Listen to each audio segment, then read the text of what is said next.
ગોવિંદભાઈ દોશી, પ્રમુખ સાણંદ નગરપાલિકા. વિષય સાણંદ સર્વાંગી વિકાસ અર્થે અત્રે જણાવેલ કાર્યોને અગત્યતા આપવા બાબત. શ્રીમાન, સાણંદ નગરપાલિકાની સામાન્ય ચૂંટણીમાં ભારતીય જનતા પાર્ટી ભાજપની બહુમતીથી થયેલ જીત અને આપશ્રીની નગરપાલિકાના પ્રમુખ પદે વરણી થઈ તે બદલ સાણંદ સર્વાંગી વિકાસ મંચ તરફથી ખૂબ ખૂબ અભિનંદન સર, શુભેચ્છા.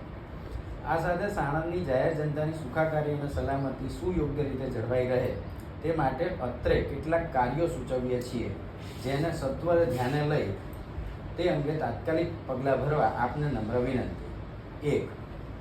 સાણંદ નગરપાલિકાનો સંપૂર્ણ વહીવટ પારદર્શક અને ભ્રષ્ટાચાર મુક્ત થાય તે સુનિશ્ચિત કરવું તથા ગત 7 વર્ષ દરમિયાન થયેલ ગેરવહીવટ અને ભ્રષ્ટાચારની યોગ્ય તપાસ કરાવી તે અંગેનું એક શ્વેતપત્ર આગામી 6 માસમાં જાહેર કરી સાણંદની જાહેર જનતા સમક્ષ પ્રસ્તુત કરવું.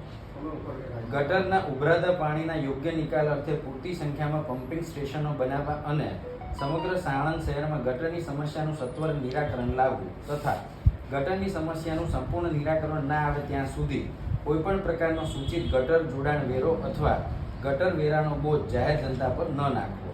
એક મિનિટ હું તમને ગટરનો વેરો આવે છે હવે એક મિનિટ હું રજૂઆત કરું. હમણાં લાસ્ટ યર સાણંદ નગરપાલિકાએ એક સૂચિત ગટર વેરા માટે જાહેર નોટિસ આપી હતી કે 100 અમે સાણંદની અંદર ગટર વેરો નાખીએ છીએ, એટલે કોમર્શિયલના 4000 રૂપિયા અને રેસિડેન્શિયલના 2000 રૂપિયા વાર્ષિક ગટર વેરો નાખવાની અમને મારી વાત સાંભળો, એટલે અમને પ્રપોઝ કરી.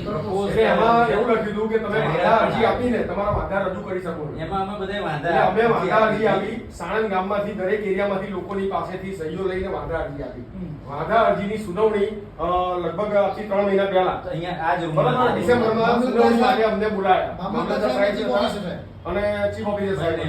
એટલે સુનાવણી માટે અમને બોલાયા અને એ અરસાની અંદર સાણંદની અંદરના જે એરિયાઓની અંદર ગટરના પ્રશ્ન છે એ લોકો પણ અમારી જોડે ઉપસ્થિત રહ્યા અને ગટર વેરો નહીં નાખવા માટે અમે લોકોએ રજૂઆત કરી અને અત્યારે સ્ટેન્ડ બાય મોડ ઉપર મૂક્યું છે એ જે કર્યું છે, પણ હકીકતમાં ધ્રુવીનભાઈ ગટર વેરો યોગ્ય નથી.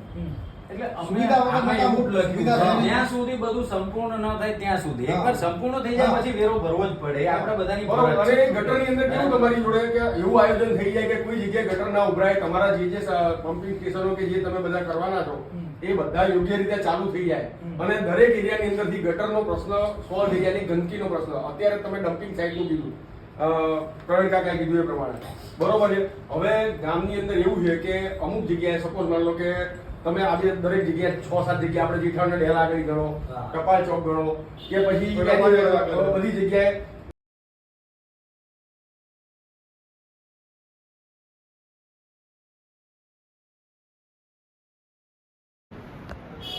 સાણંદના સર્વાંગી વિકાસ મંચ દ્વારા જે રજૂઆતો અહીંયા અત્રે કરવામાં આવી છે એ બધી ઓડા લેવલની છે, કોઈ પણ પોલીસ સ્ટેશનની લેવલની છે, કોઈ પાલિકાના લેવલની છે. ધારો કે ઓડાના લેવલની છે તો એ ઓડા અમે એમને લેટર લખીને એમની પૂરી કરવાની રજૂઆત કરશું. પોલીસ સ્ટેશનની છે તો અમે પોલીસ સ્ટેશનમાં લેટર લખશું ને અમારા લેવલની જે પાલિકા લેવલની જે રજૂઆતો છે એ પાલિકા લેવલે પૂરી કરવાનો અમે પૂરો સહકાર આપીશું.